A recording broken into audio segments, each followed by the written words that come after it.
Тоҷикистон дар ҷадвали Forbes пешбурди бизнес. Forbes мақоми кишварҳои беҳтаринеро, ки дар он ҷо метавон тиҷоратро анҷом дод, мунташир кард. Тоҷикистон дар миёни 161 кишвар ҷойи 124-ро ишғол кардааст. Дар миёни кишварҳои пас аз шӯравӣ Тоҷикистон аз ҷиҳати анҷом додани тиҷорат ҷойи охиринро ишғол мекунад. Қирғизистон ҷойи 180-ро ишғол кард. Ӯзбекистон ҷойи 105-ро, Қазоқистон 65-ум, Тоҷикистон 124-ум, Гурҷистон 44, Русия 55-ум, Озарбойҷон 70-ум, Арманистон 87-ум, Беларусия ҷойи 88-умро ишғол мекунад. соли дуввум аст, ки мақоми нахустинро Британияи Кабир ишғол мекунад.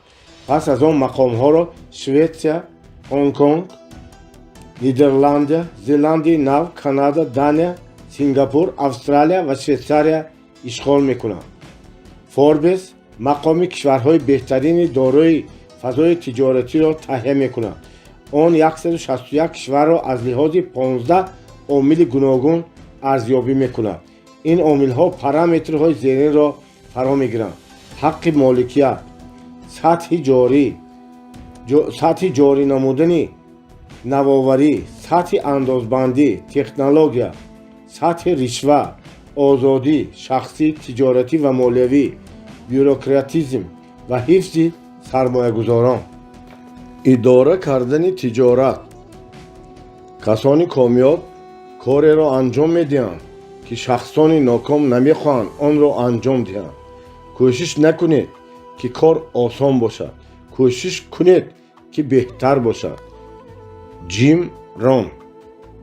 барои он ки муайян кунед, ки соҳибкориро идора карда ба чӣ бояд такя намоед, кӯшиш намоед ҳолати зеринро таҳлил кунед.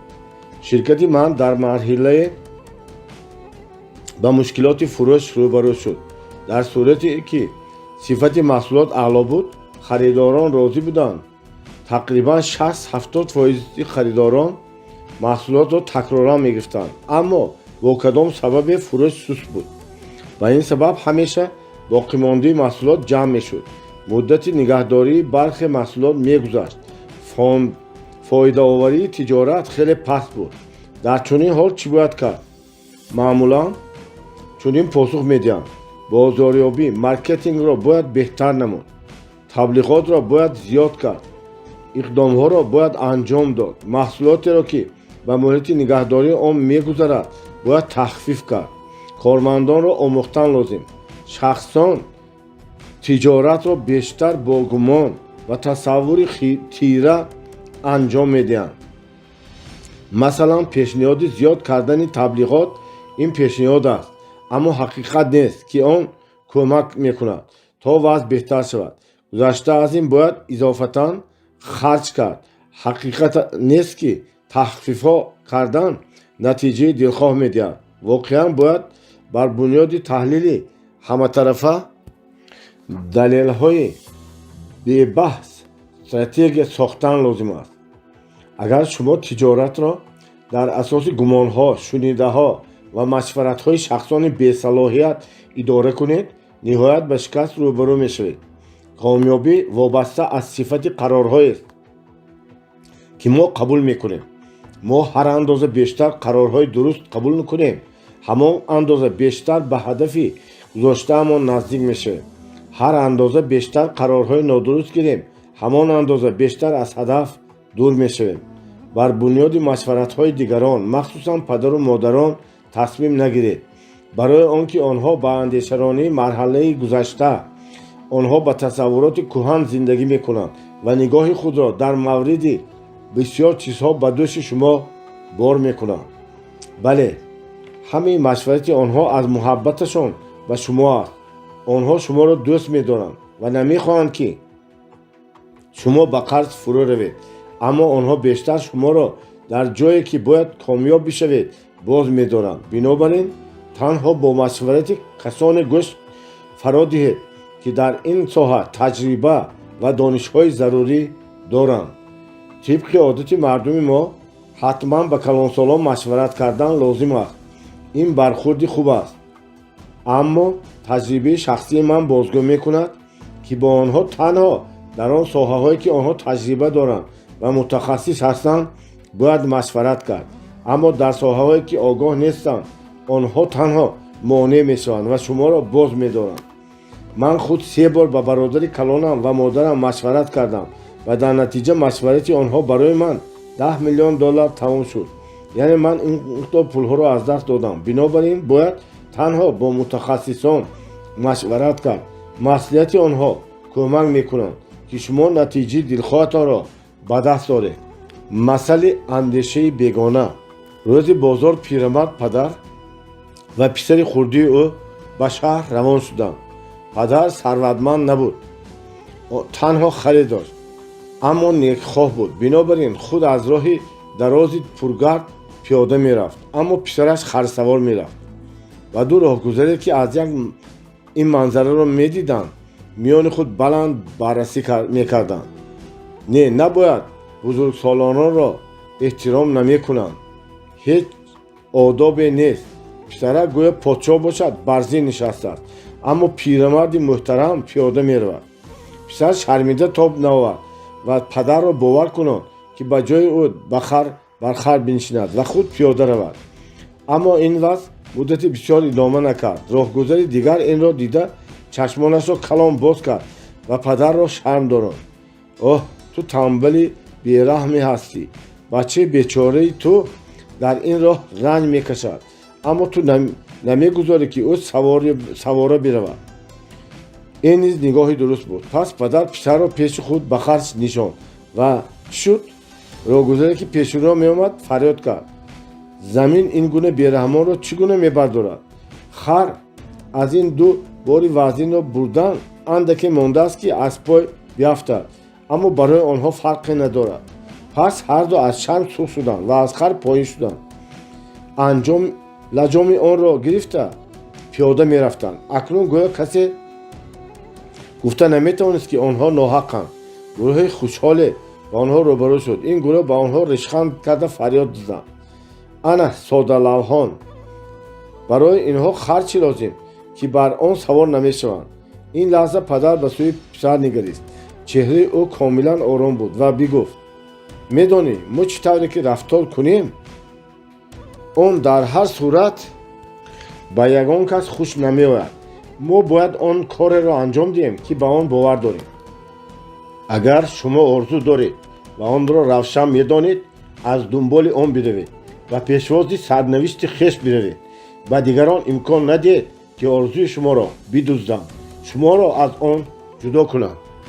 تفکر ما دشمن اقتصاد ماست.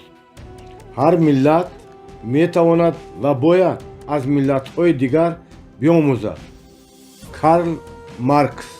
تفکر ما دشمن اساسی اقتصاد ماست. آن نمیگذارد که ما رشد کنیم. پرارزشترین صفت در تفکر ما مهمان نوازی، خیرخواهی، رشته های مستحکم خویشاوندی است که جامعه ما را پیوند میکند. اما در جهان امروزه این صفت ها کمند. تصدیق این گفته ها نظام بانکی است. با وضع این ساحه نگرید. بنگرید که مردم جمهوری چگونه زندگانی میکنند. تقریبا 56% هیچ پسنداز ندارند. تنها 14% در بانک ها پسنداز دارند. نزدیک 20% پسندازشان را چنان که میگویند زیر بالش نگاه میدارند، برای آنکه در مؤسسه های مالیوی باور ندارند و 10% تماما پسنداز نمی کنند، هرچند برای این امکان دارند. چون این وضع به نظام بانکی تاثیر منفی می رساند. اگر نظام بانکی رشد نکند، پس اقتصاد کشور نیز رشد نمی کند. همه چیز به یکدیگر رابطه دارد. مردم در بانک ها پول نگاه نمی دارند. یکی پول ندارد، دیگری باور نمی کند. این چنین معنا دارد که مبلغ بانک ها نمی رسد. آنها قرض نمی دهند و به این سبب صاحبکاران نمی توانند تجارت خود را گسترش دهند. بنابراین بسیار مهم است که مردم ما به بانک کار کردن را باید آموزند. این نقطه جهش اقتصادی ما است. اگر شما 500 سامانی زیادی داشته باشید، بهتر است که آن را در بانک نگاه دارید. аммо ин корро бояд тамоми мардуми ҷумҳурӣ бикунанд, на якчанд шахс. мардуми мо дар ин сатҳ мондаанд барои он ки касе онҳоро намеомӯзонад.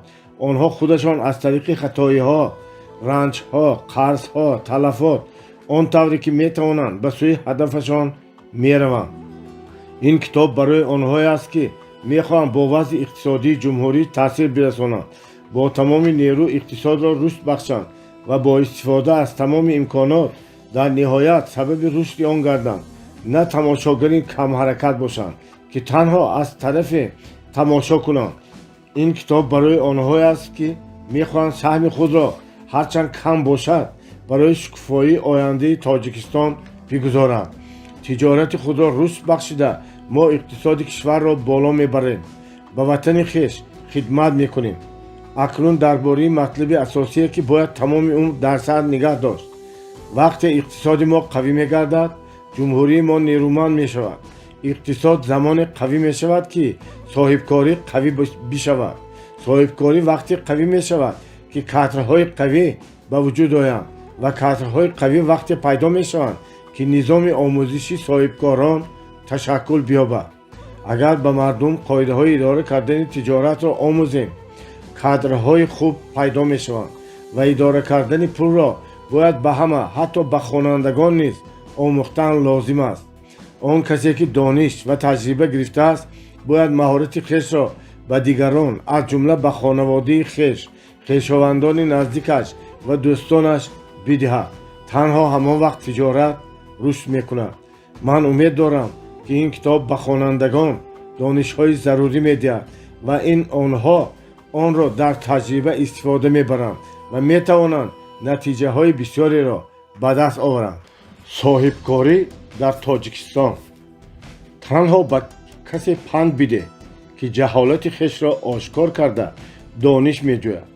танҳо ба касе кӯмак бикун ки андешаҳои ботиниашро наметавонад возеҳ бигӯяд. танҳо он касеро биомӯз ки қобил аст ва як гӯшаи чоркунҷа огоҳ шуда се гӯшаи дигари онро тасаввур бикунад. конфутсий. соҳибкорон бояд ду чизи муҳимро таҳлил бикунанд. имрӯз вазъи тиҷоратии ӯ чӣ гуна аст ва он фардо бояд чӣ гуна шавад. вақте ман ба касе машварат медиҳам, хоҳиш мекунам ки вазъи тиҷоратии имрӯзаашро шарҳ диҳад. барои он ки баъзе соҳибкорон наметавонанд дар бораи бурду бохти тиҷорати худ муфассал гӯянд ва маълумоти комил надоранд. пас пурсише пеш меояд: шумо чӣ тавр метавонед донед ки тиҷорататон чӣ гуна бояд бошад ва онро чӣ гуна идора мекунед? 90% тиҷорати ҷумҳурии мо ин хариду фурӯш аст. дар он ҷо чизе мехарӣ, дар ин ҷо мефурӯшӣ ва агар касе истеҳсолоте бикушояд, муддати дароз фаъолият карда наметавонад. пас аз муддате ин истеҳсолот баста мешавад. ин ба он сабаб аст ба хуб меояд ки ӯ ё талаботро ташкил карда наметавонад, ё маҳсулоти ӯ рақобатпазир нест, чунки сифаташ бад аст ва харҷи истеҳсолиаш хеле боло аст. боре ман ба мағозаи хӯрокворӣ рафтам ва дар он ҷо аз ҳисси ватандӯстӣ обмеваи истеҳсоли маҳаллиро харидам. онро чашида ба даҳшат омадам. маззаи он аз нӯшобаи хокаи хушки юпӣ ки дар солҳои 90 омода мекарданд бадтар буд. чӣ гуна метавон ин гуна нӯшобаро фурӯхт? чӣ хел ба ин тарз метавон кор кард? ин истеҳсолкунанда ҳамаро фиреб медиҳад. дар чунин ҳолат маҳсулоти мо чӣ гуна метавонад рақобатпазир шавад ва ба маҳсулоти Украина ва Россия мусобиқа кунад? хандаовар аст. меваҳо дар кишвари мо мерӯянд, аммо мо нӯшобаи украинӣ мехарем. ин бемаънӣ аст. ҳамватанони гиромӣ, дар ин соҳа бояд дар миёни кишварҳои муштаракулманофеъ нахустин бошем. мо меваҳо ва сабзавоти беҳтарин дорем ва шароити парвариши онҳо низ беҳтарин аст. мо аз ин ҷиҳат рақобатпазир ҳастем. чашмони худро калонтар боз кунед ва нигоҳ бикунед. ин соҳаест ки метавонад маҳсулоти беҳтарин истеҳсол кард ва сарватманд шуд. тамоми ҷаҳон кӯшиш мекунад ки маҳсулоти табиӣ истеъмол кунад. یکی از نخستین کسانی بشوید که این طلبات را قانع میکند. این آن چیزی است که با رشد و گسترش بازار مطابقت میکند. تجارت ما چون سودای اسب‌های میانه سازمان داده شده است. در اسب‌های میانه کاروان‌ها به کشورهای دیگر می‌رفتند و از آنجا محصولات می‌آوردند. امروز نیز چنین است. سوداگران به خارج می‌روند، مثلا به دبی، بیشکک یا ترکیه. در آنجا محصولات می‌خرند، به اینجا می‌آورند و می‌فروشند. به این طرز سودای گذشته چرا برگردیم؟ این نشان تنبلی عقل است.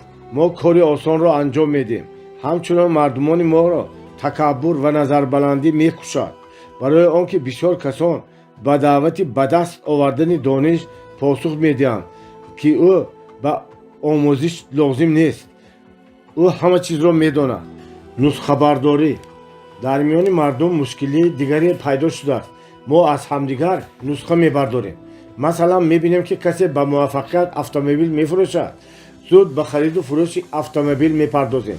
اما چون فروشندگان اتومبیل نسبت به خریداران بسیار میشوند، بسیار کسان نمیتوانند فعالیت کنند و مفلس میشوند. یا میبینیم که کسی به تجارت مواد ساختمان مشغول است و از این تجارت کامیاب شده است. بسیار کسان به این تجارت میپردازند تا پول زیاد کار کنند، اما در نظر نمیگیرند که این تجارت مشکلات زیادی دارد.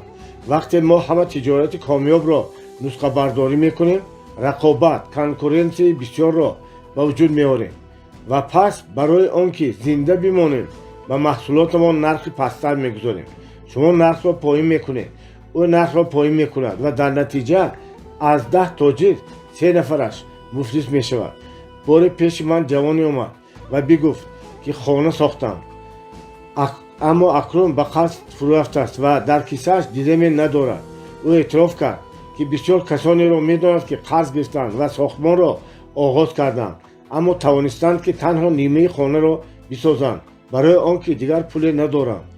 من از او پرسیدم که او از لحاظ کسب ساختمانچی است.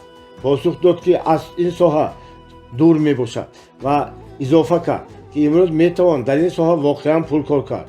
و او شرط دادم که در همه ساحه میتوان پول کار کرد. مهم آن است که تو تا چه اندازه آماده هستی درباره این سمت چی میدانی و چی تجربه داری. شما باید برای خودتان روشن بکنید. بازار این جای نیست که میتوان فریب کرد و پول کار کرد. این کازینو نیست که زود و بسیار برد بکنید. این بازی ها اینجا پذیرفته نمیشوند. تجارت را باید در بنیاد دراز مدت بساز. بازار را بیاموز، جای خالی پیدا کن، طلبات را تشکیل نما و پس تجارت واقعی را به دست میآوری. اگر تو در آنجا میخری و در آنجا میفروشی، این تجارت نیست. تجارت این فریب نیست. تجارت این حل مشکلات مردم است و تاجر این خدمتگار مردم است که مشکلات مردم را حل میکند. تجارت هنر است. شما خویش را همچون مرد شایسته، استاد، همچون شخص کامیاب معرفی میکنید. این فریب نیست. میتوان یک بار فریب کرد، بار دیگر از شما نمیخرند و شما مفلس میشوید. در تجارت کسی شکوفا میشود که روشن درک میکند که او این کار را برای چی میکند. مشکلات در دولت نیست، مشکلات در بازار نیست، مشکلات در صاحبکاران ماست، در مردم ماست. اگر ما مردم را تربیت نکنیم، هر کاری بکنیم چیزی را تغییر داده نمیتوانیم. اگر ما مردم را تربیت کنیم، آموزانیم، آنگاه ما میتوانیم اقتصاد را رشد بخشیم. مشکلات در نظام بانکی نیست، مشکلات در سر ماست. برای آنکه نتیجه های خوب را به دست آورید، شما باید از آن صاحبکارانی که من گفتم بهتر شوید. اگر شما همین قاعده ها را که من آموختم رعایت بکنید، حتما کامیاب میشوید. در جریان 3.5 سال از میان شاگردانم ما 27 میلیونر با دلار تربیت کردیم. برخی از آنها تا این زمان بیشتر از 10 سال به تجارت مشغول بودند و در یک ماه تنها $10,000 کار میکردند. خوانندگان گرامی، بسیاری از شما میتوانید میلیونر شود. این کاملا واقعی است. میلیونر شدن آسانتر است نسبت به آن که شما میاندیشید. مشکل در آن است که مردم راهی را که میتواند به ثروت ببرد نمیبینند، برای آنکه دانش نمیرسد، تجربه نمیرسد. انحصار، منوپولیا مصیبت واقعی اقتصاد جمهوری ما میباشد. در تجارت داروسازی و داروفروشی انحصار، در بازار روغنهای تکنیکا انحصار، در بازار مواد ساختمان نیز انحصار. نه چندان پیش من فهمیدم که حتی در ساحه تامین خوراک پرندگان نیز انحصار موجود است و ما چی را به دست می آوریم؟ آن چی را که قویان به شخصان نسبتاً سست غالب می آیند. اما ما نباید چنین کنیم. صاحبکاران باید منفی بودن این وضع را درک کنند. آن را باید تغییر داد. من کوشش میکنم در این کتاب شرح دهم که این را چطور باید کرد، چطور کنیم که همه امکان پیدا کنند تا ثروتمند شوند. آخر ژاپن پس از جنگ دوم جهان، سینگاپور و چین توانستند این کار را بکنند. چون این وضع را که زورمند بر ناتوان پیروز می شود باید تغییر داد. نباید امکان داد کسی که در ساختار قدرتی خویشاوند دارد و شخصان دیگر فشار آورد. آنها باید مشکلات دیگران را، اضطراب دیگران را، درد دیگران را درک بکنند. با تجارت واقعی مشغول شدن آسان نیست. این نقطه را باید همه درک بکنند. با استحصال کننده محلی چگونه فشار می آورند و او را از میان می برند. نه چندان پیش من صاحبکاری محلی آمد. او روغن رستنی استحصال می کند، کارخانه دارد و مشکلات زیادی دارد.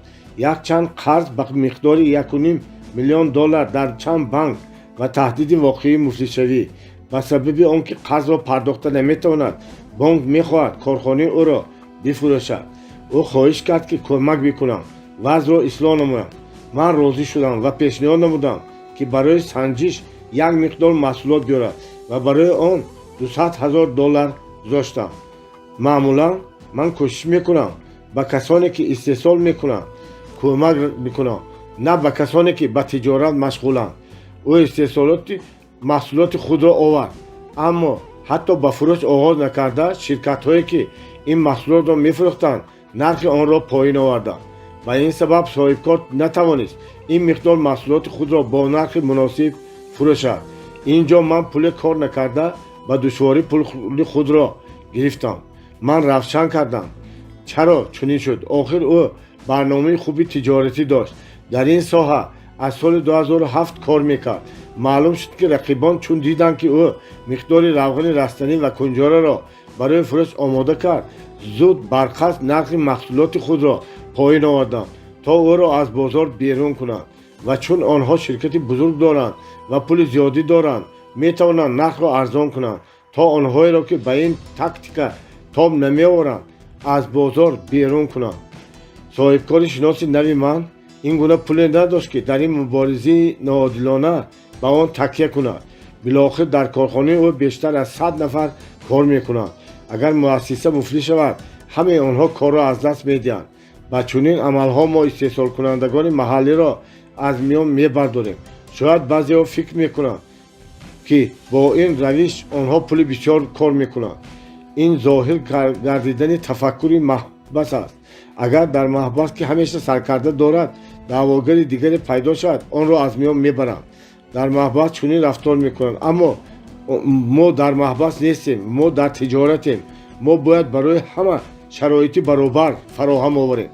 ما باید فضای جالب سرمایه گذاری آماده بسازیم. سرمایه گذار تنها همان وقت می آید که فضای بیخطر سرمایه گذاری را ببیند. امروز پیش ما بسیار سرمایه گذاران خارجی می آیند. آنها وضع را آموخته چیزی نگفته سرمایه نگذاشته برمیگردند. در بازار ما میان سرمایه گذاران خارجی و تاجران محلی مانعه ها هست. این مانعه ها را باید برداشت. اگر ما این کار را کرده توانیم وضع زود بهتر می شود. برای آنکه صاحبکاران ما قابلیت دارند سرمایه گذاران را با تجارت خود جلب سازند. اما رویدادی که با استحصال کننده روغن به وقوع آمده است نشان میدهد که رقیبان بیشرف و چنین تاجران فشار می آورند و آنها برای آن که در این بازی به قاعده ایستادگی کنند ناچار صفت محصولات را بدتر می کنند تا ارزش اصلی آن کمتر بشود. آنها ناچار اشیاء خام بدصفت را استفاده میکنند. در نتیجه صفت محصولات بدتر میشود. در نتیجه استحصال کننده محلی مبارزه رقابت را میبازد برای آنکه محصولات بدصفت و دشواری فروخته میشود. معلوم میشود که اگر محصولات خوب صفت استحصال کرده شود، نرخش نسبت به رقیبان کنکورنت که محصولات واردات را با نرخ ارزان میفروشند گرانتر خواهد شد و اگر محصولات نسبتاً ارزانتر استحصال کرده شود، فروش آن مشکل خواهد بود. من میخواهم نشان دهم که چطور به طریق دیگر میتوان پول کار کرد. گذشته از این همه میتوانند ثروتمند شوند و به سطح بالاتری زندگی بروند. مسئله روز مساعدترین. بار استاد پیر را پرسیدند: ای حکیم، بگوی برای کار نو را آغاز کردن کدام روز بهتر است؟ استاد با حیرت ابروانش را برداشت. آخر یکی از روزهای ماه. پرسش خوب است، جواب داد استاد. البته من این روز را میدانم. این روز چهارشنبه است. شاگردان زود قلم را گرفتند. این سخنان حکیمانه را بنوشتند و ادامه آن را منتظر شدند. تنها یکی از شاگردان نجنبیده مینشست، لبخند میکرد. استاد پیشانی چین کرد. تو چرا همراه دوستانت نمینویسی؟ پرسید او. من میدانم که شما باز چی میگویید. استاد با لبخند جواب داد او. تو میدانی من چی میگویم؟ تکرارا پرسید استاد. چی؟ که این همچنین دوشنبه، جمعه، سه شنبه، پنج شنبه، شنبه و یک شنبه میباشد. شاگردان دیگر به این گستاخ با حیرت مینگریستند. نه من که این گونه نمیفهمم، نمیگفتم. با درشتی جواب داد استاد. من از شنبه میشمردم. در اینجا اون آگاه لبخند زد و شاگردان درک کردند که جدیت او ساختگی بود و شاگردی استاد حق است. آنگاه شاگردی که سوال داده بود پرسید: استاد، پس کدام پی در پی روزها درست است؟ لطفاً بار دیگر تکرار بکنید.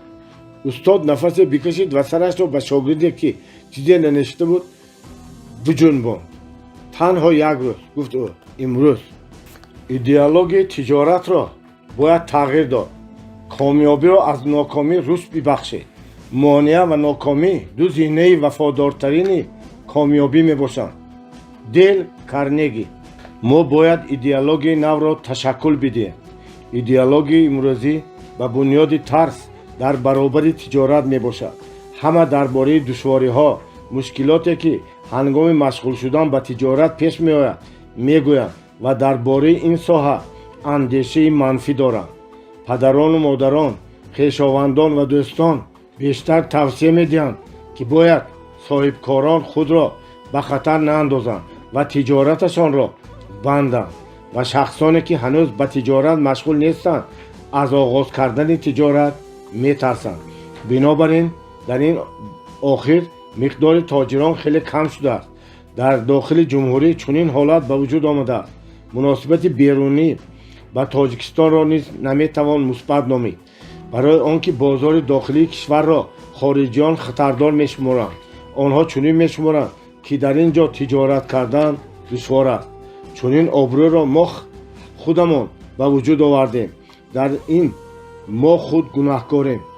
مثلا در ما ژاپن را با محصولات خوش‌صفت میشناسند و چنین تصور درباره این کشور خود به خود تشکل نیافته است. آن مدت دراز و بسیار کار کرد تا شایسته چنین آبرو گردد. اگر ما امروز وقت کلمه ژاپنی را میشنویم در ذهنمان زود صفت میآید. ژاپنی ها در سالهای 50 قرن گذشته از فروش محصولات گوناگون ارزان مورد نیاز مردم آغاز کرده بودند.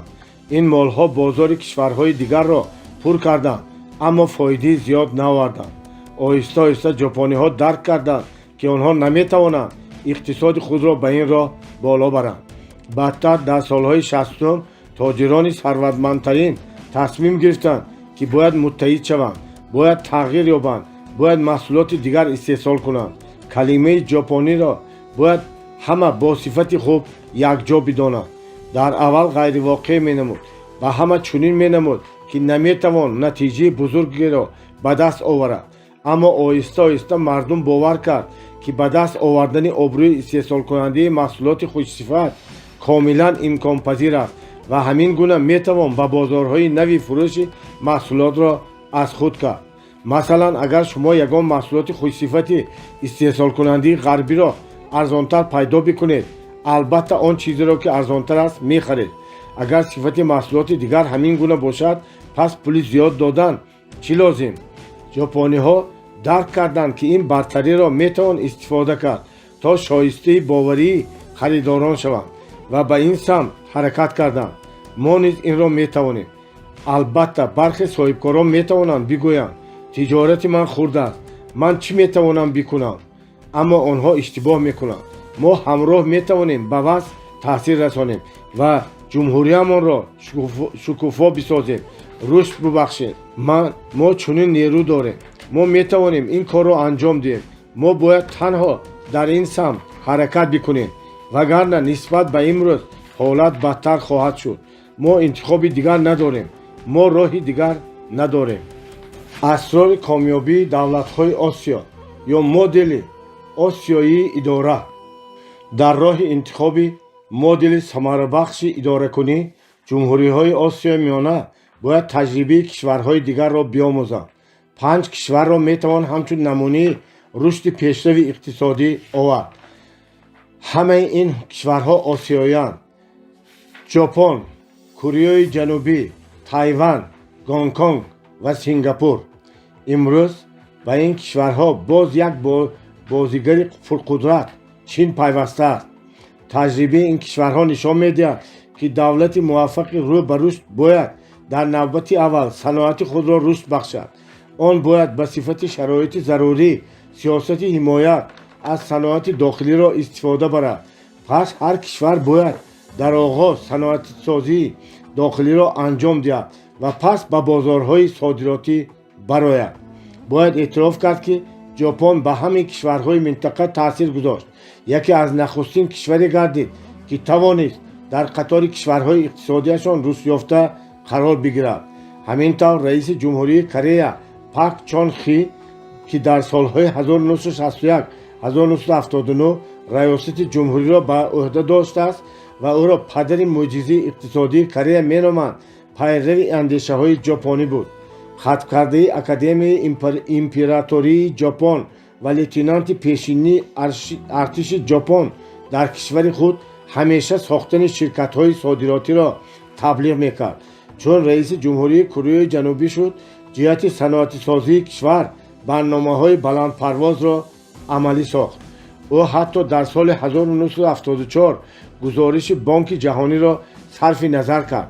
дар он гузориш дар робита ба амалӣ будани ҳадафҳо дар заминаи содироти маҳсулоти мошинсозии вазнин нигаронӣ мешуд ва тавсия шуда буд, ки кишвар ба насоҷӣ, бофандагӣ таваҷҷӯҳ кунад.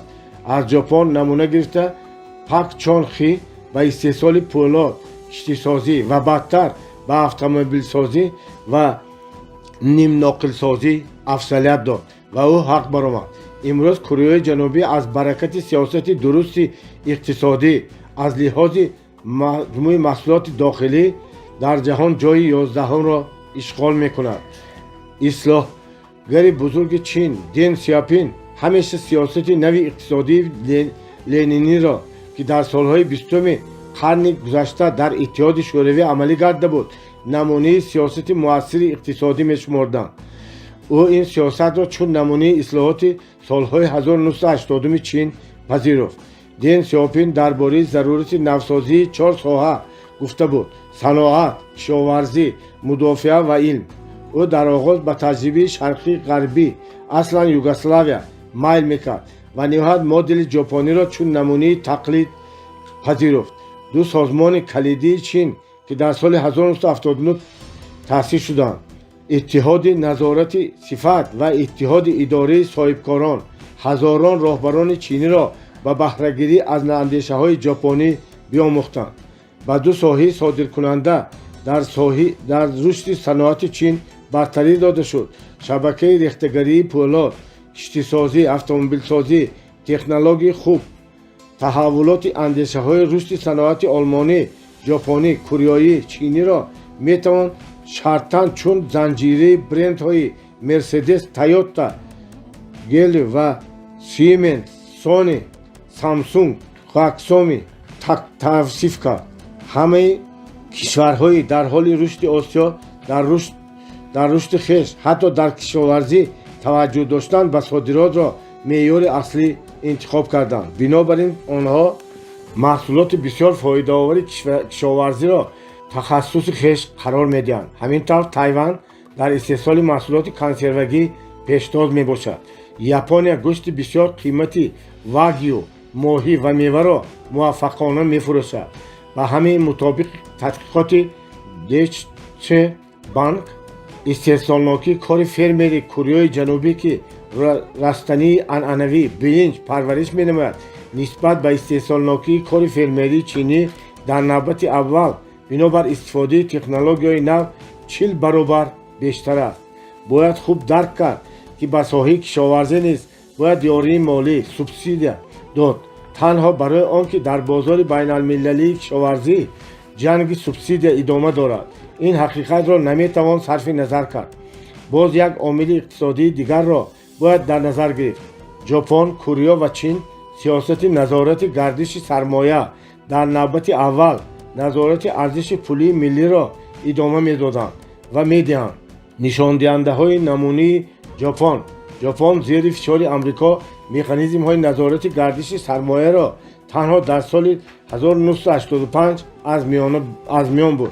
در نتیجه در 2 سال آخر نرخ ین پول ژاپنی نسبت به دلار 2 برابر بیشتر شد که در سالهای 90 به نیروی صادراتی کشور ضربه زد. چین کوشش میکند که خطایی‌های همسایگانش را کره در بحران سال 1998 بسیار آسیب دید تکرار نکند. چین هرچند در زیر فشار امریکا است جهت افزایش نرخ یوان خروج سرمایه را محدود نموده کوشش میکند که این ساحه را نظارت نماید. مکانیزم های رشد تیز باشتا. یکم، مکانیزم نخستین به حد اکثر بالا بردن ثمره بخشی کشاورزی.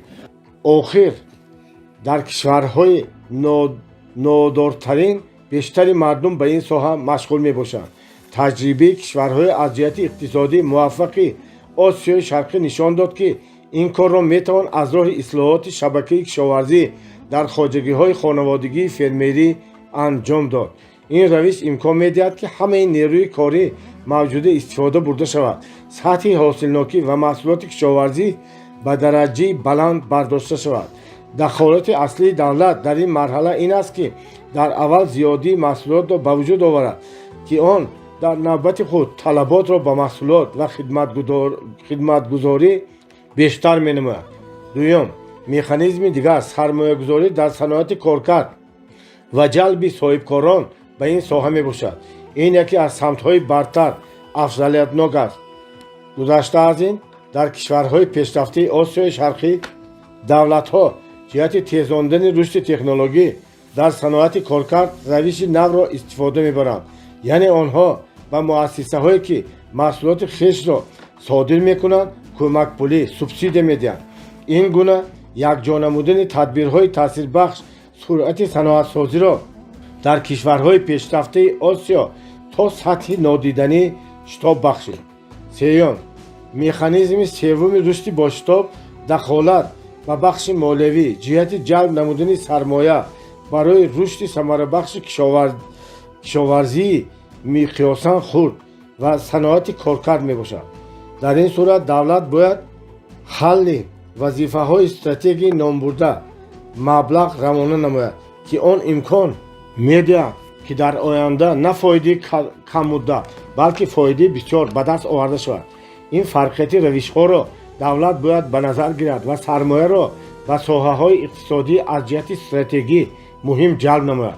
7 کشور منطقه ژاپن، کره جنوبی، تایوان، چین، اندونزیا و تایلند در جریان چهاریک از اقتصاد خود را حداقل به صورت سالانه 7% رشد بخشیدند. اما گذشته از این دولت‌های ژاپن، کره جنوبی، تایوان و چین کشاورزی خود را بنیاداً تغییر دادند. همچنین آنها به نوسازی صنعت کارکرد توجه کردند و نظام مالی خود را مجبور ساختند که به این دو هدف خدمت نماید.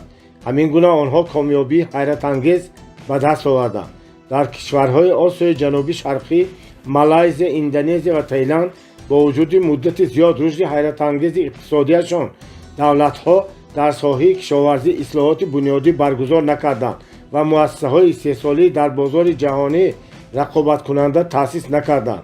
گذشته از این آنها در مشورت‌های ناخوبی کشورهای رشد یافته پیروی کردند و شبکه‌های مالی خود را در مرحله اول رشد اقتصادی باز کردند.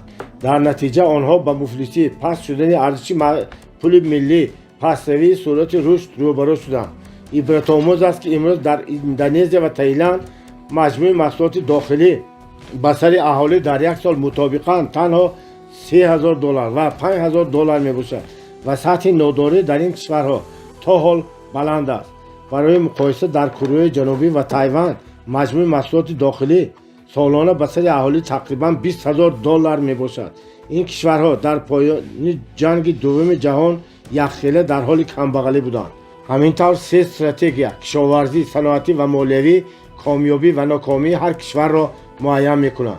تجربه آموزنده کشورهای آسیا می‌تواند برای جمهوری آسیا میانه نیز مفید باشد. مهم این است که باید تحلیل کرد، خلاصه درست برآورد و مجموعه تدبیرهایی را که به این سه استراتژی استوارند معین کرد. اما همزمان خصوصیت‌های اقتصادی، اجتماعی، مردمی هر کشور را به نظر گرفتن لازم است. کار را از چی باید سر کنیم؟ نقطه حرکت هر کامیابی این خواهش می باشد. در این سمت باید از چند قدم آغاز نمود. نخست ما باید طلبات محصولات استحصال محلی را تبلیغ کنیم و برای این باید به مردم کار کرد. این کار را من نیز میکنم. برای آن ترینینگ ها برگزار میکنم، سخنرانی ها میکنم، در این موضوع کتاب ها چاپ میکنم. شما نیز خوانندگان گرامی باید به این جریان پیوندید و این اندیشه را به تمام خویشاوندان و شناسایتان رسانید. خودتان نیز با تمام نیرو محصولات محلی را بخرید و پیش برید. مثلا اگر شما شکلات فروشید، کوشش نمایید که شکلات استحصال وطنی را بفروشید. اگر شما مواد ساختمان فروشید، در نوبت اول مواد ساختمانی را فروشید که در جمهوری ما استحصال می شوند. آخر 90% خریداران آن چیزی که شما پیشنهاد میکنید میخرند. شما محصولات محلی را خریداری نموده استحصال کننده محلی را دستگیری میکنید. او پولدار میشود. اگر او پولدار شود، صفت محصولات خویش را بهتر میکند. اگر صفت این محصولات به شما خوش نآید، در این باره باید به فروشنده یا اینکه پهن کننده دیستریبیوتور بگویید که آنها این شکایت را تا به استحصال کننده رسانند. پس او اندیشه میکند و بالای این کار میکند. شاید او نمیتواند صفت محصولاتش را بهتر کند، برای آنکه کسی مانند او این گونه محصولات را با نرخ ارزان فروخته به او فشار میآورد. بنابراین او ناچار اشیاء خام ارزان را استفاده میبرد.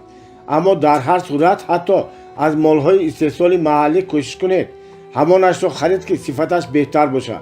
همین گونه شما بهتر نمودن صفت را در میان استحصال کنندگان دیگر تبلیغ میکنید، برای آنکه آنها میبینند که طلبات به محصولات خوش صفت بسیار میباشد. ما باید همه برای رشد اقتصادیمان کار بکنیم، برای آنکه ما خود نیز تنها همین طریق رشد میکنیم. در کشور شکوفا تجارت کردن و پول کار کردن آسان است. اگر شما خانه با شکوه یا اتومبیل گرانبها داشته باشید اما اقتصاد جمهوری ما در حال بد باشد، وضع شما نمیتواند استوار شود. هر لحظه میتوانند همه چیز فرو رود و شما در زیر پاره های زندگی شکوهمندتان خواهید ماند. البته دولت هم در این جهت کار میکند. مردم و دولت باید پهلوی هم در یک سمت کار کنند تا اقتصاد ما را بلند بردارند. مثلا در ژاپن در سالهای دشوار پس از جنگ حمایت از صنعت داخلی را همچون یک روش‌های حل اقتصادی انتخاب نمودند. دولت ژاپن برای رشد استحصال کننده وطنی شرایط بهتری مساعد فراهم آورد. از جمله به آنها قرض‌های امتیازناک با فایز کم دادند. برای وارد نمودن محصولات آماده شده پرداخت گمرکی زیاد تعیین کردند. جهت حمایت استعمال کنندگان محلی از رقابت با محصولات وارداتی бо воридоти технологияи хориҷӣ ҷопониҳо дар ҷаҳон бисёр иҷозатномаҳо, литсензияҳо ва имтиёзномаҳои патентҳои арзон хариданд. ба таҳсилоти миёна ва олӣ маблағҳои зиёди пулӣ сарф карданд. ҳамчунин давлат на савдогари харандаю фурӯшанда, балки истеҳсолкунанда ва соҳибкори хурдро дастгирӣ кард. ҷопониҳо чӣ тавр тавонистанд бо нархи дастрас чунин сифати олиро ба даст оваранд? имрӯз бидуни баҳс маҳсулоти ҷопонӣ бовариноктарин аст ва калимаи ҷопонӣ ба сифати олӣ ҳамоҳанг дониста мешавад. онро дарк карданд ки чӣ гуна метавон арзиши аслии маҳсулотро поин бурд, аммо ҳамзамон ба сифати он зарба назад. барои ин онҳо хронометражи муфассали ҳамаи ҷараёнҳои истеҳсолиро анҷом доданд ва ҷойҳои сустро ошкор карданд. масалан, сабаби нуқсони маҳсулот, боқимондаҳои зиёд, навъҳои зиёди молҳои харидоринашуда, кормандони зиёд, масоҳати зиёди ҷойи иҷора, харҷи беши сафарҳои хидматӣ, гузаштани муддати таъмини маҳсулот ва ғайра. бархе аз ширкатҳо кормандонро кироя мекарданд, аммо тиҷорати онҳо қисман ё комилан мавсимӣ буд. мавсим гузашт, ба маҳсулот талабот нест, пас кор низ нест. аммо дар ҳар сурат ширкат бо вуҷуди харҷҳои изофӣ кормандонро нигоҳ медорад, то баъд мутахассисонро ҷустуҷӯ накунад. барои он ки пайдо кардани кормандони босалоҳият бисёр душвор аст. бинобар ин пас аз ҷанги дуввуми ҷаҳонӣ дар ҷопон усули кироии ҳамешагии кормандро ҷорӣ карданд. яъне корманде ки шумо кироя кардед тамоми умр то нафақа кор мекунад. дар ин усул бисёр хубиҳо буд. аз ҷумла аз даст рафтани кадрҳо вуҷуд надошт ва зарурати омӯзиши кормандон пеш меомад. ҷиҳатҳои манфӣ аз он иборат буд ки корфармо онҳоро наметавонист аз кор озод кунад, то мутахассисони моҳиртарро кироя кунад, зеро иттифоқҳои касаба ҳуқуқи онҳоро устуворона ҳифз мекарданд.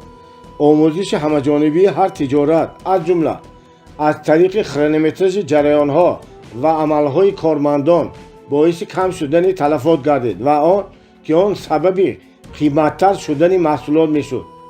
ҳамаи харҷҳое ки мустақиман ба ҷараёни истеҳсолот таъсир намекарданд, кам карданд. ҳамчунин онҳо таҳлили молиявиро анҷом доданд ва ба ин натиҷа расиданд ки бахши зиёди қиматшавии маҳсулот аз ҳисоби қарзҳои берунӣ мебошад. тиҷорати хурд ва миёна имкон надорад ки мустақилона рушд кунад. бинобар ин ба таъмини молиявӣ аз берун ниёз дорад. бинобар ин тоҷирон пулҳои қимат мегиранд, яъне он пуле ки аз бонкҳо ва сармоягузорони хориҷӣ қарз мегиранд. ҷопонҳо чӣ гуна тавонистанд ин мушкилотро ҳал кунанд? онҳо созмоне ҳамчун кейресу таъсис карданд. ин созмон ба иттиҳоди соҳибкорон монанд аст, аммо он аз он иттиҳодиҳое ки мо дорем фарқ мекунад. кейрусҳо аз тариқи иттиҳоди чанд ширкат таъсис дода шуданд. дар пеши созмон фондҳои ҷудокона таъсис гардиданд. онҳо ҳамчун саҳмдорон ба ин сандуқ каме аз даромади худро мегузаронанд. ин сандуқ фонд барномаҳои ояндадори аъзои кейсуро маблағгузорӣ мекард. бо сухани дигар ҳама андак пул ҷудо мекарданд ва андешаҳои умедбахши тиҷоратиро маблағгузорӣ менамуданд. мутобиқан бефоиз ё бофоизи андак. маълум мешавад ки ин гуна ширкати истеҳсолкунанда пулро арзонтар ё ройгон мегирад. ширкатҳое ки ба ин иттиҳодия шомил буданд метавонистанд қарзи берунӣ нагиранд, чун онҳо худ ҳамдигарро маблағгузорӣ мекарданд. дар тиҷорат мафҳуми мавсимӣ мавҷуд аст. масалан, дар бофандагӣ мавсими усоид дар як вақт, мавсими маводи сохтмон дигар вақт рост меояд. мавсими фурӯши нӯшобаҳои сард ба мавсими фурӯши асбобҳои гармкунанда мувофиқат намекунад. ин чунин маънӣ дорад ки ширкатҳо вақте ки мавсим фаро нарасидааст, пулро дар бонк нигоҳ медоранд ва бонк онро истифода мебарад. агар ширкат шомили кейресу бошад, он пули озодро дар сандуқ нигоҳ медорад ки дар пеши ин созмон таъсис дода шудааст. мутобиқан дар сандуқи созмон ҳамеша маблағ аст, то дар ҳар мавсим барои рушди тиҷорат кӯмак кунад. албатта кейресуҳои که صندوق بزرگ دارند میتوانند برنامه‌های بزرگ را مبلغ گذاری نمایند. شما میتوانید عضو چنین سازمان چنین کیرسو شوید که آن با شرایط امتیازناک استحصال محلی را سرمایه گذاری میکند تا ارزش اصلی محصولات پایین برده شود و همزمان صفت عالی نگاه داشته شود. این امکان میدهد که شما با بازار جهانی برآیید. این بخش اول استراتژی بود که برای به دست آوردن صفت عالی و نرخ پست محصولات ژاپنی روانه کرده شده بود. این استراتژی در نوبت خود محصولات محلی را در سراسر جهان رقابت پذیر نمود. شما می توانید از هر کسی خواهش کنید که یک چند برند ژاپنی را بگوید و آن زود شرکت‌های را چون تویوتا، سونی، میتسوبوشی، هوندا، پاناسونیک و غیره ها را نام میبرد. این برندها جهان را تسخیر کردند و این گونه برندها خیلی بسیارند. بخش دوم این استراتژی این بود که باید به استحصال کننده محلی کمک میکردند تا محصولات ژاپنی را در سراسر جهان پهن نماید. این بخش را با توجه بخوانید. در آغاز آنها به استحصال کننده محلی مساعدت کردند که با نرخ دسترس محصولات خوب صفت استحصال نماید و پس کمک کردند که آن را در سراسر جهان پهن کنند. نقشه 5A و صندوق فوند شرکت های A, B, V, G, D یک قسمی کمی مبلغ میگذارند. بعد از حساب صندوق از حساب فوند و شرکت های نو مبلغ گذاری کرده می شود و در حالت ضروری با این خود شرکت های دیگر هم شرکت های مبلغ دهنده نیز مبلغ داده می شود، کمک کرده می شود. ما گفتیم که در ترکیب کیرسو صندوق تأسیس داده شد که جهت افزودن استحصال محصولات محلی برنامه های امیدبخش را سرمایه گذاری میکرد. محض همین فوند زیر رهبری کیرسو در کشورهایی که آنها میخواستند بازار فروش محصولات ژاپنی را سازمان دهند شعبه ها باز کرد. مثلا در امریکا، در اروپا و کشورهای دیگر این فوند به چی مشغول بود؟ آن به شرکت ها و پهن کنندگان دیستریبیوتورها که میخواستند نمایندگی کورپوراسی ژاپنی در کشورشان باشند، به شرکت هایی که میخواستند محصولات ژاپنی را در بازارشان فروشند با نرخ دسترس مبلغ میدادند. این تدبیر از یک طرف موقع شرکت ها را قوی نمود، از طرف دیگر به پیشرفت پرشتاب محصولات ژاپنی در بازار محلی مساعدت کرد. بنابراین با شرکت های ژاپنی کار کردن منفعت آور گردید. حتی شما با یکی از این شرکت ها کار کرده نتوانید، این فوند میتواند به شما تامین کننده دیگری محصولات ژاپنی را پیدا کند. مثلا بنیادگذاران شرکت نایک تجارت را از فروش کراسوفک‌های فرمای تایگر آغاز کردند. آنها بیش از 7 سال در چند ایالات آمریکا دیستریبیوتوری این شرکت بودند. محض یکی از همین گونه صندوق‌ها در سالهای اول تأسیس تجارت آنها را مبلغ گذاری کرد. آهسته آهسته وقتی که آنها با مشکلات تامین کننده روبرو شدند، محض همین صندوق کارخانه‌های نوی پیدا کرد که زیر برند نایک در ژاپن به استحصال کراسوفکا آغاز نمود. این گونه نمونه ها بسیارند. در مجموع همه این برای 10 ساله های آینده بر رشد اقتصاد ژاپن کمک نمود. در نتیجه ما میدانیم که ژاپن یکی از رشد یافته ترین کشورهای جهان است. محض همین کشور رشد اقتصادی دولت‌های آسیا را تحریک بخشیده است و فضای اقتصادی را در منطقه دیگرگون ساخته است. آنها چگونه توانستند خرج به کارمندان را کم کنند؟ قاعده مهم در میان شرکت‌های اعضای کیرسو جاری کرده شد. آنها می توانستند از همدیگر کارمند گیرند. یعنی اگر موسم مساعد کاری من به پایان رسیده باشد یا این هفته حجم کاری مهندس یا محاسب من کم شده باشد، او می تواند هفته در شرکت دیگر کار کند و پس به جای کار پیشینی خود برگردد. این اصول باعث کم گردیدن خرج به کارمندان گردید. همه خرج ها را زود کم کرد. برقراری اقتصادی ژاپن برای ما نمونه روشن است. مهم این است که آن را بیاموزیم و از تجربه کنیم. اگر شما گفته ما را در مورد ژاپن به توجه خوانده باشید، شاید الکی درک کردید که سر رشد ژاپن این یکجا کار کرده توانستن نقشه 5B شرکت های A, B, V, G به صندوق مبلغ میگذارند و از صندوق باشد به توزیع کننده شرکت ژاپنی در خارج مبلغ داده می شود. ما باید برای تغییر دادن تفکر مردممان کار بکنیم. باید ضرورت رشد اقتصادمان را در تفکر مردم تشکل دهیم. استحصالات محلی را دستگیری کنیم. باید چنین درک را تشکل دهیم. مثلا وقتی که تلفن های همراه موبیلی نبودند کسی تصور نمیکرد که این چیست، چگونه می نماید. کسی درباره آنها فکر هم نمیکرد. آخر آن چرا که ندیده ای چگونه میخواهی؟ اما وقتی که آنها پیدا شدند مردم آن را استفاده کردند.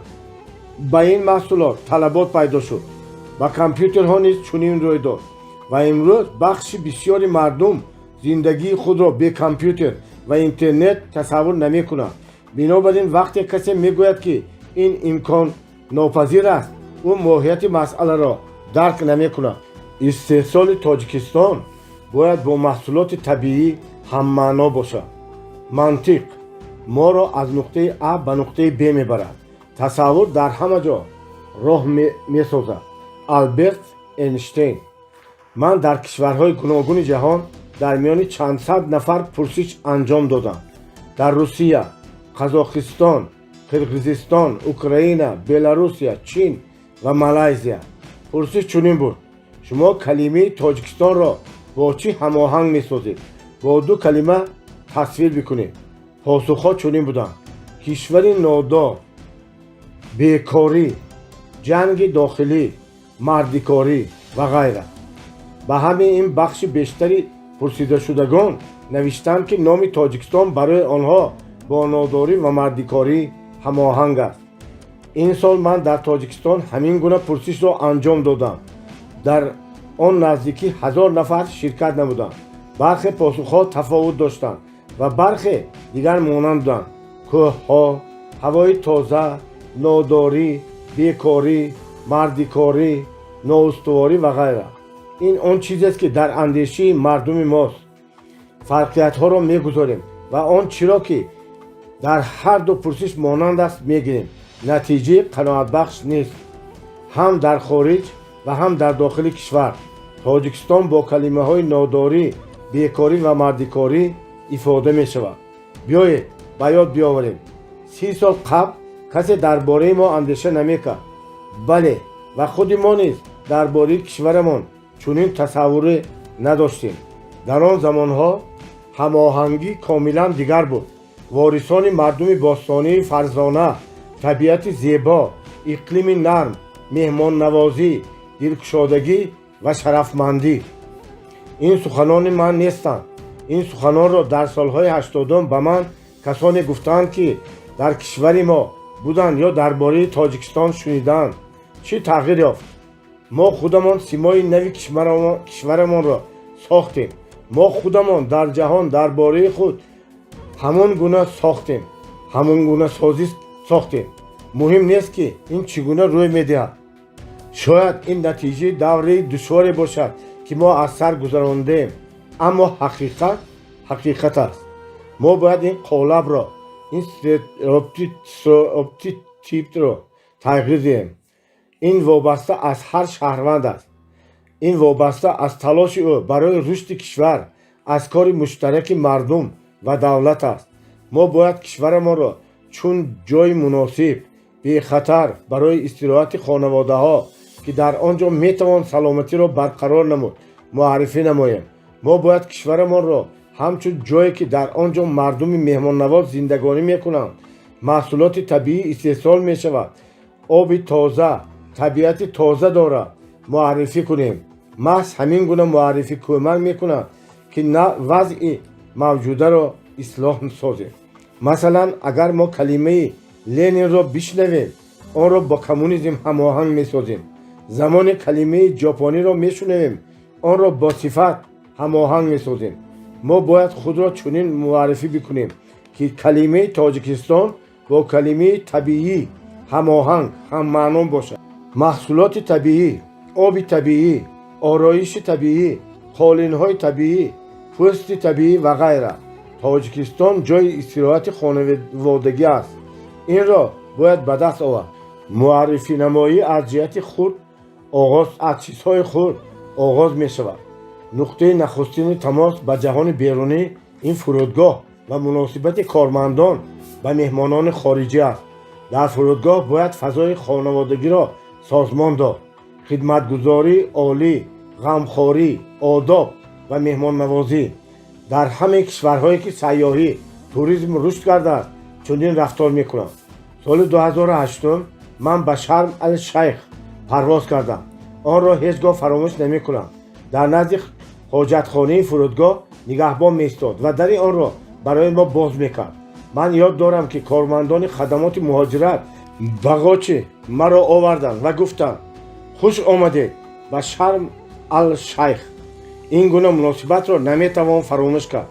мо бояд аз онҳо биомӯзем. то тағйири вазъи сиёсӣ дар ин минтақа даромади солонаи Миср аз сайёҳӣ $7.5 миллиард буд. агар мо бихоҳем, ки Тоҷикистони азизамонро аз ҷиҳати хуб муаррифӣ кунем, ҳар яки мо бояд ба рафтори худ ҳам дар Тоҷикистон ва ҳам берун аз он симои нави мусбии кишварро бисозем. калимаи муаррифӣ кардан чӣ маъно дорад? ин ташаккул додани тасаввури муайяне, ҳамеша мусбат, дар бораи кишвари худ ё маҳсулоти худ аст, то ҳар истеъмолкунанда кишвари моро интихоб бикунад ё чизе аз мо бихарад. масалан, пепси таъми хуш дорад, аммо бештари мардум кока-коларо мехарад. Samsung аз ҷиҳати анҷом додани амалиёт аз iPhone гузашт намекунад, аммо дар ҳар сурат мардум iPhone-ро мехаранд, ҳарчанд нархи он 3 баробар гарон аст. ин нишондиҳандаи он аст, ки iPhone ва Coca-Cola худро бештар муаррифӣ карданд. акнун мо бояд маҳсулоти маҳаллиро ҳам дар бозори ҷаҳонӣ ва ҳам дар бозори дохилӣ чун маҳсулоти табиӣ муаррифӣ намоем. дар ин ҷо фиреб ё сохтакорӣ нест. ин он чизест, ки мо метавонем ба ҷаҳон бидиҳем. ин усул бояд идеологияи миллии мо гардад. ин ояндаи мост. мо бояд ҳам дар дохили ҷумҳурӣ ва ҳам дар берун аз он дар бораи маҳсулотамон чунин муносибатро ташаккул диҳем. агар мо тавонем чунин идеологияро ташаккул бидиҳем, агар танҳо маҳсулоти хушсифат ва табиӣ, масалан нушобаҳо, маводи хӯрока, либос, мебел истеҳсол бикунем, ин маҳсулот ҳатман харидорони худро пайдо мекунад. ин вазифа барои ҳамаи соҳибкорон аст. таваҷҷӯҳатонро ба маҳсулоти табиӣ равона созед. ба он касоне ки тасмим гирифтанд, ки ба ин кор машғул шаванд, кӯмак кунед, пеш баред, таблиғ кунед. маҳсулоти табиии моро фурӯшед. маҳз ба ин чизҳо таваҷҷӯҳ кунед, то пас аз 20 сол дар ҳар кишвари ҷаҳон калимаи тоҷикӣ бо калимаи табиӣ ҳамоҳанг, ҳаммаъно карда шаванд. ман бовар мекунам, ки аз баракати ин идеология, аз баракати муносибати нав ва бозорёбии муносиб ва стратегияи мо метавонем аз ҳамаи рақибон пеш равем ва иқтисодамонро яке аз беҳтарин иқтисодҳои ҷаҳон бикунем. барои он ки стратегияро фикр ва интихоб кард, ки Тоҷикистон чӣ гуна метавонад дар низоми иқтисодии ҷаҳон ҷойи шоистаро пайдо кунад, ман 22 соли зиндагии худро сарф кардам. ҷумҳуриямон роҳи дигаре надорад. он танҳо ҳамин гуна метавонад иқтисоди хешро рушд бахшад ва сатҳи зиндагии мардумро боло барад. мо табиати зебо дорем, иқлими аъло дорем.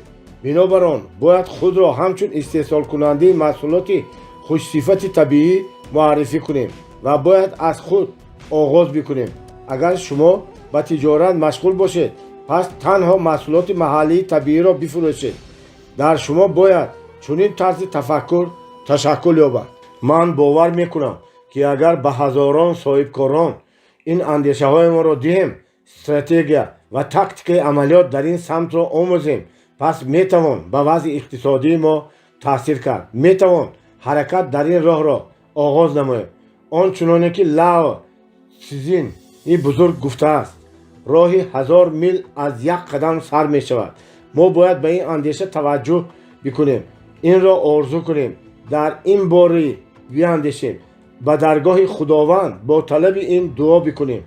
شما میدانید که امارات چند ده سال پیش کشوری نادار، عقب مانده، بدون نشانه های تمدن بود. حتی برق در آنجا در سال 1966 پیدا شد. مشغولیت سنتی مردم چارواداری، پرورش پالما، ماهیگیری و جمع آوری مروارید بود. انگلیس ها مردمی محلی را به کار نمی گرفتند برای آنکه آنها بیسواد بودند. آن زمان کشور مستملکه انگلیس ها بود و زمانی که در آنجا نفت را کشف و اخراج کردند 95% درآمد فروش را شرکت های انگلیسی می گرفتند. 5% آن را به عرب ها می دادند و حتی شیخ زاید بعداً بنیادگذار و رئیس نخستین جمهوری امارات متحده عرب خواهش نمود که این 5% را قسما نقد ندهند و این مردم را بیاموزانند. این پول برای آموزش عمومی مصرف کرده می شد. همچنین هزاران عرب به مؤسسه های عالی خارجه رفتند تا تحصیلات عالی گیرند. دولت امارات متحده عرب رسما پس از برآمدن ارتش بریتانیا از منطقه دوم دکبر سال 1971 تأسیس یافت. تقریبا همه درآمد صادرات نفت در سالهای 1970-80 برای رشد زیربنا، ساختمان مسکن، ساختمان نظام قوی تحصیلات و تندرستی برای راه‌های نقلیاتی صرف می‌گردید. آهسته آهسته در بیابان بدون زندگی کشوری سرسبز ساخته شد. امارات متحده عرب یکی از داراترین کشور جهان است. از لحاظ سطح زندگی مردم آن را میتوان کاملا با کشورهای رشد یافته امریکا، ژاپن، آلمان، فرانسه و غیره مقایسه کرد. امارات همین گونه رشد کرد. همگی در چند ده ساله چنین جهش اقتصادی. ما درباره کشور خودمان چون درباره دولت جوان میگوییم. وقتی که گرمانی فاشیستی هجوم کرد، اتحاد شوروی 19 ساله بود و تا این زمان هیتلر تمام اروپا را تصرف کرده بود. اتحاد شوروی توانست پایداری کند و بر این دشمن قوی پیروز شود و باز ارتش کوانتونی ژاپن را ترمار کرده در پایان یافتن جنگ دوم جهان سهم اساسی گذاشت. جمهوری ما 28 ساله شده است و نباید اقتصاد ما عقب مانده باشد. ما باید رشد بکنیم. برای این همه باید کار کنند. استادان، پزشکان، مهندسان، ساختمانکاران همه باید برای انجام دادن این وظیفه زحمت بکشند و باید همدیگر را امیدوار سازیم که این همه کارهای ما پیشرفت میکنند. ما میتوانیم وضع را تغییر بدیم و زندگی خویش را شایسته بسازیم. ما آخر میتوانیم متاعهای طبیعی استحصال بکنیم برای آنکه پخته پرورش میکنیم. ما میتوانیم نوشابه های طبیعی استحصال کنیم برای آنکه در کشور ما میوه ها پرورش مییابند. ما میتوانیم محصولات شیر طبیعی استحصال کنیم برای آنکه صحراهای ما از لحاظ محیط زیست تازه‌اند. ما میتوانیم سبزیجات را کارکرد بکنیم و محصولات کنسرو شده طبیعی استحصال بکنیم. یگانه مشکلاتی که مانع ما میشود این نبودن تکنولوژی و تشخیصات امروزه میباشد. اگر ما کشور ما را چون استحصال کننده مالهای طبیعی معرفی نماییم، پس میتوانیم سرمایه گذاران را به آسانی پیدا کنیم. برای آنکه امروز در جهان به سلامتی اهمیت اولین درجه میدهند. این چنین معنا دارد که همه کوشش میکنند تا محصولات پاک طبیعی را خرند و وظیفه ما نیز این است که به مردم آن چیزی را که دهیم که میخواهند. ده ها تاجرانی که در کشورهای گوناگون شبکه مغازه ها دارند از من میپرسند که آیا من میتوانم به آنها مواد خوراکی طبیعی صادر بکنم. اگر چنین طلبات هست، پس چرا ما چنین استحصالات را سازمان ندهیم و در سراسر جهان نفروشیم؟ مردم ما خیلی زحمت دوستند و ما به این کار قادر هستیم. باید در نظر گرفت که ما نمیتوانیم از جهت نرخ با دیگر کشورها رقابت کنیم. مثلا اگر شما کارخانه استحصال سوزندارهای یک بار استفاده شونده را شاید یا یگان چیزی به این مانند را سازمان دهید، پس در یک روز چقدر بتوانید استحصال بکنید؟ 100,000 یا 500,000 دانه. در چین در یک ساعت 1 میلیون دانه استحصال میکنند. بنابراین نرخ آنها خیلی ارزان خواهد شد. ما نمیتوانیم در ساحه دوختن لباس با ترکیه، چین، قرقیزستان رقابت کنیم. این کشورها در این بازار الکی جای خود را استوار اشغال کردند ما نمیتوانیم در استحصال تکنیک معیشی با کره رقابت کنیم و در ساحه تکنولوژی عالی با کشورهای چون ژاپن و سینگاپور رقابت کنیم. بنابراین ما باید همان ساحه را انتخاب کنیم که در این ساحه ما از دیگران قوی تریم و بر مقدار کم محصولات عالی صفت استحصال بکنیم. ما باید ایدئولوژی ملی را در این سمت تشکل بدیم. مثلا کره جنوبی برای همه با تکنولوژی امروزه هم معنا است و چین با محصولات ارزان مورد نیاز همه هماهنگ کرده می شود و این روش بود که آنها به این واسطه سرمایه نخستین را تشکل دادند. همین گونه آنها برای نوسازی صنعت زود پول جمع کردند. ما باید ایدئولوژی نو را تشکل بدیم و آن را در جهان پیش ببریم و این باید ایدئولوژی ملی باشد و آن را باید همه از کودکان تا کهنسالان بپذیرند. در تاجیکستان ساخته شده است. پس طبیعی است.